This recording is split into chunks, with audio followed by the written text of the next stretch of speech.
आज हम second part जो है वो ज़िया उल हक गवर्नमेंट का देखने लगे हैं, जिसमें हम देखेंगे मोहम्मद खान जुनेजो के 5 पॉइंट्स, ठीक है जी, कि वो कौन से 5 पॉइंट्स थे जो है उन्होंने दिए। मोहम्मद खान जुनेजो साहब की गवर्नमेंट जो है वो दिसंबर 31 1985 को जो है वो बनती है। और ये पहले भी बात कर चुका हूँ कि नॉन पार्टी बेसिस के ऊपर इलेक्शन होते हैं। और सिंध से जो रुकने असम्बली होते हैं मोहम्मद खान जुनेजो, जिनको फिलहाल कोई नहीं जानता, उन्हें जो है वो ज़िया उल हक साहब क्या करते हैं कि भाई उन्हें अनाउंस कर देते हैं प्राइम मिनिस्टर ऑफ पाकिस्तान। ठीक हो गया। तो लोग एक दूसरे से पूछते हैं कि भाई कौन है, तो पता चलता है कि ये कौन है जी, ये प्राइम मिनिस्टर है पाकिस्तान की, वो यानी उन्हें कोई जानता नहीं होता। वो गवर्नमेंट में आते हैं और उसके बाद आते ही वो अपने 5 पॉइंट्स जो है वो अनाउंस करते हैं। उससे पहले क्या होता है, एक तो रिस्टोरेशन हो जाती है पॉलिटिकल पार्टीज की, कि पॉलिटिकल पार्टीज को नवंबर 1985 में जो है रिस्टोर कर दिया जाता है। और दूसरा जो इम्पोर्टेंट काम होता है वो मार्शल लॉ जो है वो जनवरी 1 1985 को जो है वो एंड हो जाता है, 86 को एंड हो जाता है। ठीक है। अब जो 5 पॉइंट्स हैं वो देखते हैं कौन कौन से हैं।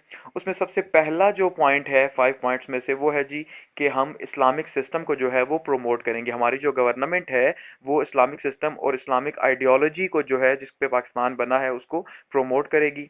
सेकंड पॉइंट है जिसमें कहा जाता है जी हम इंसाफ पर मबनी जो है माशी निज़ाम बनाएंगे। ठीक है, यानी इकोनॉमिक सिस्टम जो है वो जस्ट होगा, इसी तरह से जो सोशल सिस्टम है वो भी जस्ट होगा, यानी माशरती इंसाफ भी होगा। और जो है एलिमिनेशन होगी पॉवर्टी की, यानी गुर्बत का खात्मा किया जाएगा। थर्ड पॉइंट पे कहा जाता है जी जो इलिटरेसी है उसको खत्म किया जाएगा और मॉडर्न एजुकेशन लेके आई जाएगी, जिसमें साइंस और टेक्नोलॉजी के ऊपर फोकस किया जाएगा, यानी जहालत का खात्मा, जदीद तालीम जो है वो लेके आई जाएगी। और पॉइंट फोर्थ पे जो है वो करप्शन का खात्मा किया जाएगा।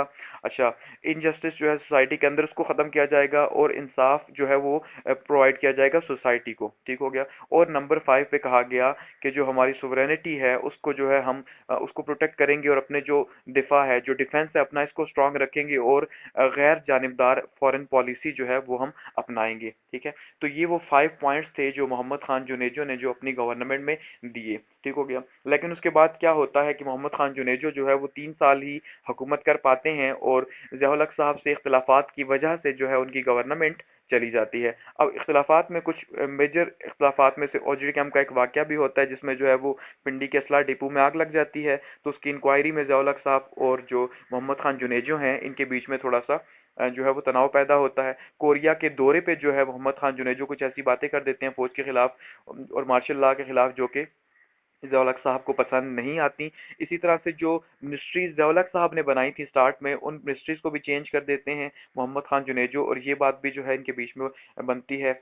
इसी तरह से जो सबसे इम्पोर्टेंट इशू माना जाता है वो जुनेवा एकॉर्ड माना जाता है। ठीक है, जुनेवा मुज़ाकरात जो हुए अफगान जिहाद के अमल में, उसमें जो है वो माना जाता है कि ज़िया उल हक की राय कुछ और थी, लेकिन जो मोहम्मद खान जुनेजो थे वो पहले ही सिग्नेचर करके आ चुके थे। तो ये वजह भी जो है वो बहुत ज़्यादा इख्तिलाफात की वजह बनी। ठीक है। इसी वजह से फिर जो है 30 मई 1988 को जो है वो असम्बलीज जो है डिसॉल्व कर दी गई। ज़िया उल हक साहब ने असम्बलीज जो है वो डिसॉल्व कर दी, तो ये हुकूमत खत्म होगी मोहम्मद खान जुनेजो साहब की। अब पार्ट थर्ड में जब हम आगे बढ़ेंगे तो उसमें हम क्या देखेंगे कि भाई जो इस्लामिक रिफॉर्म्स थी, ठीक है, जो रिफॉर्म का एजेंडा था ज़िया उल हक साहब का इस्लामिक, वो क्या था, उसमें क्या क्या इंपॉर्टेंट पॉइंट्स थे।